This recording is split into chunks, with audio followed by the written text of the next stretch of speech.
আসসালামু আলাইকুম। আমি সাধারণত এ ধরনের ভিডিও করি না, সম্ভবত এটি প্রথম। তার আগে ছোট্ট একটি ইন্টারভিউ আপনাদের সাথে শেয়ার করছি। আমি দেখলাম কি যেন লিখছিলেন, কি লিখলেন? সবচেয়ে বড় কথা হচ্ছে ভাইয়া আমার বাবা নেই, তো আমি ধাবিতে যে চান্স পেয়েছি এটাতে আলহামদুলিল্লাহ আমি অনেক খুশি। আব্বুকে অনেক মিস করতেছি আজকের দিনে, ওটাই লিখলাম যে চোখে পানি। আব্বুকে আজকে অনেক মিস করতেছি, যে তার স্বপ্ন পূরণ করতে পারতেছি।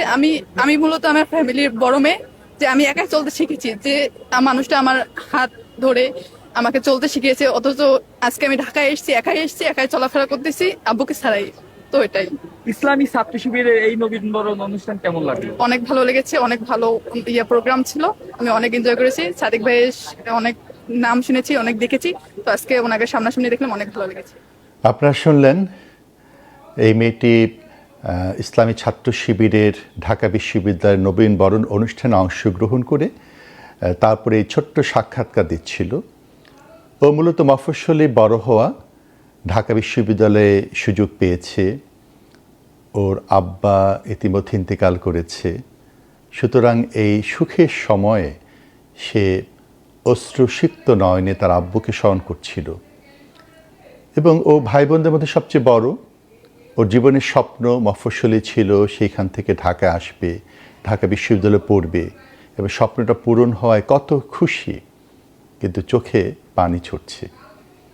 আমি গতকাল আমার ছোট মেয়ে, আমার ওয়াইফ, ছোট্ট একটা পারিবারিক মিটিংয়ের মধ্যে আমি এই ভিডিওটা শেয়ার করলাম, আমার মেয়েকে দেখালাম, এবং আমি ওকে বললাম যে আম্মু দেখো, মানুষের জীবনের স্বপ্নগুলো কখনো পূরণ হয়, কখনো হয় না, এবং এই স্বপ্নগুলো আস্তে আস্তে বাড়তে থাকে, এবং সর্বাবস্থায় আল্লাহর শুকরিয়া আদায় করতে হবে।